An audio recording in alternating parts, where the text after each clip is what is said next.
इस कहानी की शुरुआत में मारिया को दिखाया जाता है जो एक डरावना सपना देखकर जाग जाती है। वो देखती है कि उसका पति माइकल अब भी सो रहा है, इसीलिए वो उसे मारती है और कहती है कि तुम इतना चैन से क्यों सो रहे हो। इसके बाद माइकल मारिया को संभालता है। दरअसल अतीत में मारिया के साथ ऐसा हादसा हुआ था जिससे वो आज तक उभर नहीं पाई।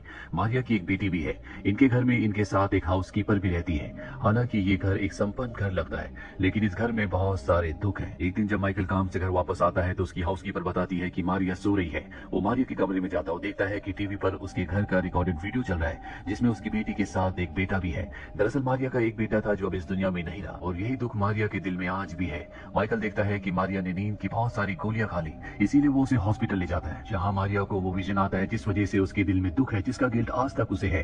ये पूरा का पूरा परिवार हिंदुस्तान में रहता है और एक दिन जब मारिया अपने बेटे और बेटी को लेकर कहीं जा रही थी तो इनकी गाड़ी एक तालाब में गिर जाती है। मारिया अपनी बेटी को तो बचा लेती है लेकिन उसके बेटे का पैर फंस जाता है जिस वजह से वो उसे बचा नहीं पाती। मारिया को लगता है कि उसकी बेटी की मौत उसकी वजह से हुई है, इसीलिए हमेशा वो गिल्ट में रहती है। और अब जब मारिया होश में आती है तो उसकी हाउसकीपर उसके पास आती है जो एक हिंदुस्तानी लेडी है। वो मारिया से कहती है कि अगर तुम चाहो तो अपने बेटे से आखिरी बार बात कर सकती हो। दक्षिण भारत के जंगलों में एक ऐसा मंदिर है जहाँ पर जीवन और मृत्यु की रेखा बहुत कमजोर है, वहाँ जाकर तुम अपने बेटे से बात कर सकती हो। और तभी वहाँ पर उसका हस्बैंड माइकल आ जाता है जिस वजह से उसकी हाउसकीपर वहाँ से चली जाती है। घर आने के बाद मारिया एक बार फिर से अपनी हाउसकीपर के पास जाती है। वो उसे बताती है कि अगर तुम अपनी बेटी की आत्मा से बात करना चाहती हो तो मंदिर की सीढ़ियों पर तुम्हें अपने बेटे की राख को डालना होगा। इसके बाद तुम मंदिर के अंदर जाकर दरवाजे को अंदर से बंद कर देना, वहाँ पर तुम्हारे बेटे की आत्मा आएगी। चाहे तुम्हारा बेटा कुछ भी कहे, किसी भी कीमत पर मंदिर के दरवाजे को मत खोलना। ये एक ऐसा मंदिर है जहाँ पर कोई भी नहीं जाता, यानी कि इसे इंसानों ने अबेंडन कर दिया है। और अब मारिया अपने बेटे को आखिरी अलविदा कहना चाहती है, उससे आखिरी बार मिलना चाहती है, इसीलिए वो अपनी हाउसकीपर की बात मान जाती है। वो अपने बेटे की बॉडी का अंतिम संस्कार करवाती है और अपने हस्बैंड से झूठ बोलकर वो उस मंदिर की तरफ निकल पड़ती है जो जंगलों के बीच में है। जब वो उस जगह पहुंचती है तो देखती है कि चारों तरफ के पेड़ पौधे पूरी तरह से सूख चुके हैं। वो राख को मंदिर की सीढ़ियों पर डालकर मंदिर के अंदर जाकर दरवाजा बंद कर देती है।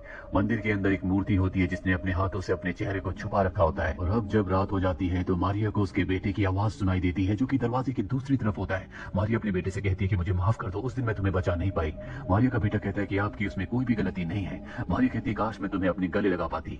मारिया का बेटा कहता है कि आप लगा सकती हो, आपको बस दरवाजा खोलना है। मारिया कहती है कि मैं दरवाजा नहीं खोल सकती। उसका बेटा कहता है ठीक है फिर मैं यहाँ से जा रहा हूँ, और इसके बाद वो यहाँ से चला जाता है। मारिया अपने बेटे से और भी बातें करना चाहती है, वो उसे आवाज देती है लेकिन उसे कोई भी जवाब नहीं मिलता। परेशान होकर मारिया दरवाजा खोल देती है। वो देखती है कि बाहर कोई भी नहीं है और जब वो जंगल की तरफ बढ़ती है तभी उसके सामने का घोरी आता है जो अजीब नजरों से उसे देख रहा होता है। उससे डरकर मारिया यहाँ से चली जाती है।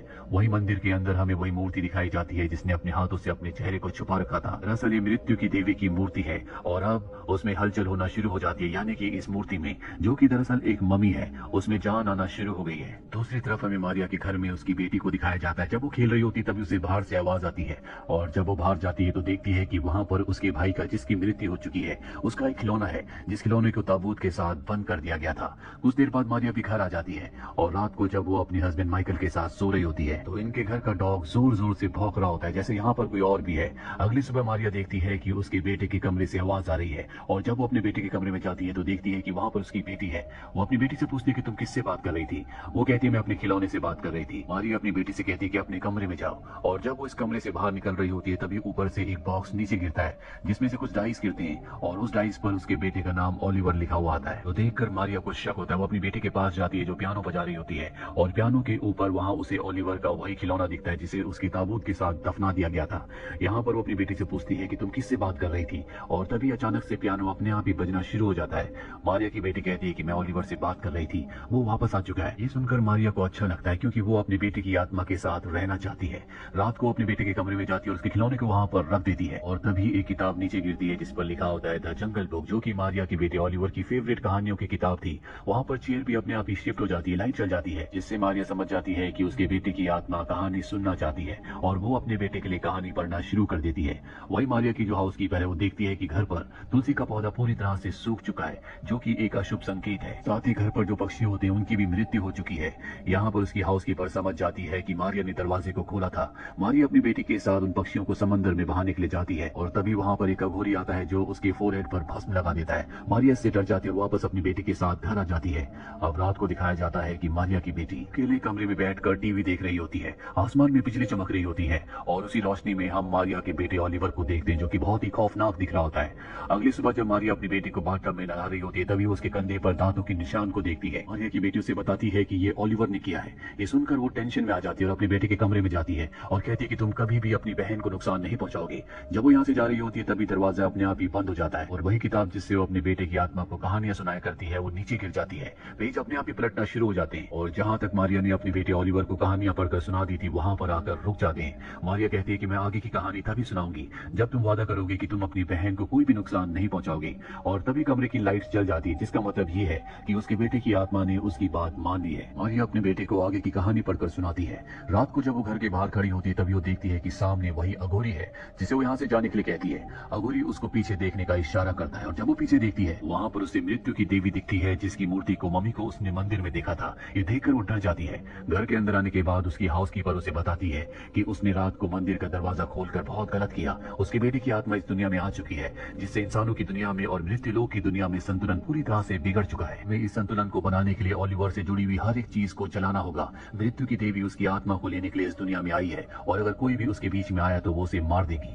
मारिया यहाँ से सीधा अपने बेटे के कमरे में जाती है, देखती है कि वहाँ सामने उसकी बेटी बैठी हुई है और जब उसकी बेटी उसकी तरफ देखती है तो उसका चेहरा पूरी तरह से बदल चुका होता है। लेकिन ये उसकी बेटी नहीं होती बल्कि ये सब उसका बेटा कर रहा होता है। तभी उसकी बेटी उसके पास आ जाती है। अगली सुबह मारिया अपने हस्बैंड के साथ और अपनी बेटी के साथ एक रेस्टोरेंट में जाती है जहाँ पर मारिया को हर जगह कॉकरोचेस दिख रहे होते हैं और तभी वो देखती है कि उसकी बेटी उसके साथ नहीं है। वो बाहर जाकर अपनी बेटी को ढूंढने लगती है। वो एक चौल में चली जाती है और जब वो लगातार आगे बढ़ती है तो एक बार फिर से उसे मृत्यु की देवी दिखती है जिसे देखकर वो डर जाती है। पर तभी वहां पर उसका हस्बैंड आ जाता है जिसके पास उसकी बेटी भी होती है। मारिया अपनी बेटी को और हस्बैंड को गले से लगा लेती है। वहीं दूसरी तरफ मारिया के घर पर दिखाया जाता है जहाँ पर उसकी हाउसकीपर मारिया के बेटे ओलिवर का सारा सामान घर से बाहर रखकर उसे आग लगाना चाहती है। वो सारे सामान को इकट्ठा करती है और अंदर जब वो माचिस लेने के लिए जाती है तो दरवाजे अपने आप ही बंद हो जाते हैं। हाउसकीपर जोर से चिल्लाकर ओलिवर को दरवाजा खोलने के लिए कहती है। ओलिवर की आत्मा दरवाजा खोल देती है और इसके बाद वो बाहर आती है। वो माचिस से उसके सामान को जलाने की कोशिश करती है लेकिन माचिस जलती नहीं और तभी पीछे तालाब से एक बच्ची हाउसकीपर को आवाज लगाती है। दरअसल ये उसी की बेटी है जिसकी मृत्यु हो चुकी है और वो उसकी आवाज की तरफ बढ़ना शुरू कर देती है। लेकिन ये उसकी बेटी नहीं होती बल्कि ये ओलिवर की आत्मा होती है जो उसे विजन्स दिखा रही होती है और अब वो हाउसकीपर लगातार तालाब की तरफ बढ़ रही होती है। वहीं कुछ देर बाद जब मारिया अपने हस्बैंड और बेटी के साथ घर आती है तो देखती है कि ओलिवर का सारा सामान बाहर है। उसे ये भी पता चलता है कि उसकी हाउसकीपर की अब मृत्यु हो चुकी है। रात को जब वो अपनी बेटी के साथ होती है तो उसे एहसास होता है कि ओलिवर ने सब कुछ किया है, इसीलिए वो बाहर जाकर ओलिवर के सारे सामान को जला देती है। तभी वहां पर उसका हस्बैंड माइकल भी आ जाता है जो उससे ऐसा करने की वजह पूछता है और मारिया यहाँ पर उसे सारा सच बता देती है और उसका हस्बैंड उसकी किसी बात पर यकीन नहीं करता। तब मारिया अपनी बेटी से कहती है कि तुम्हें अपने डैड को सारा सच बताना होगा, लेकिन उसकी बेटी कहती है कि मुझे कुछ भी नहीं पता। इस बात पर मारिया को गुस्सा आ जाता है और उसका हस्बैंड अपनी बेटी को लेकर उसके कमरे में चला जाता है। मारिया भी उसके पीछे पीछे जाती है और वो देखती है कि उसकी बेटी की आंखें एक बार फिर से बदल चुकी है। वो समझ जाती है कि उसे और किसी ने नहीं बल्कि ओलिवर की आत्मा ने पजेस कर लिया है। मारिया अपनी बेटी से कहती है कि तुम अपनी बहन की बॉडी से बाहर निकल जाओ, उसे अपने कब्जे से आजाद कर दो। ये सुनकर उसके हस्बैंड को लगता है कि उसकी दिमागी हालत खराब हो चुकी है, इसीलिए वो उसे कमरे में लॉक कर अपनी बेटी को लेकर नीचे आ जाता है और वो देखता है कि उसके घर के बाहर बहुत सारे अघोरी हैं। वो उन सबको वहां से जाने के लिए कहता है लेकिन कोई भी वहां से नहीं जाता। जिसके बाद वो अपनी बेटी को अपने डॉग के पास छोड़कर पुलिस को कॉल करता है और तभी उसे अपने डॉग की कराने की आवाज आती है। वो अपने डॉग के पास जाता है तो देखता है कि उसकी बेटी ने डॉग को मार दिया है। वो उस पर भी हमला करके उसे जख्मी कर देती है क्योंकि उसके अंदर ओलिवर की आत्मा है जो कि एक शैतानी आत्मा है। वही हमें दिखाया जाता है कि मारिया अब कमरे से बाहर आ चुकी है। जब वो नीचे आती है तो देखती है कि अघोरी घर के अंदर आकर उसकी बेटी को मारने की कोशिश कर रहे हैं। वो उनसे अपनी बेटी को छुड़ाती है। यहाँ पर उसका हस्बैंड भी आ जाता है जो जख्मी है। मारिया अपनी बेटी के पास जाती है, जानती है कि उसकी बेटी के अंदर उसकी बेटी की आत्मा है, इसीलिए वो अपनी बेटी से कहती है कि तुम मेरे शरीर के अंदर आ जाओ, मुझे तुम पोजेस्ट कर लो। और इसके बाद ऐसा ही होता है, उसकी बेटी की आत्मा उसके शरीर के अंदर आ जाती है जिसके बाद अघोरी उसे जख्मी कर देते हैं। अब हमें मारिया को दिखाया जाता है जो कमरे में अकेली है। तभी उसके सामने मृत्यु की देवी आती है जो अपने चेहरे से अपने हाथ को हटाती है और यहाँ हमें तेज रोशनी दिखती है। जिसके बाद हम मारिया को देखते हैं जो उसी मंदिर की सीढ़ियों पर है जिस मंदिर में जाकर वो अपने बेटे की आत्मा को इंसानों की यानी कि असलियत की दुनिया में ले आई थी। उसे लगता है कि वो अब भी जिंदा है और तभी मंदिर के अंदर से उसे अपने पति माइकल की आवाज आती है जो उसे बुला रहा होता है। मारिया समझ जाती है कि उसका हस्बैंड भी वही गलती कर रहा है जो उसने की थी और वो देखती है कि उसका हस्बैंड मंदिर का दरवाजा खोल रहा होता है। वो उसे ऐसा करने से मना करती है लेकिन तब तक दरवाजा थोड़ा सा खुल जाता है और ये फिल्म, ये कहानी यहीं पर खत्म हो जाती है। उम्मीद करते हैं कि ये कहानी आपको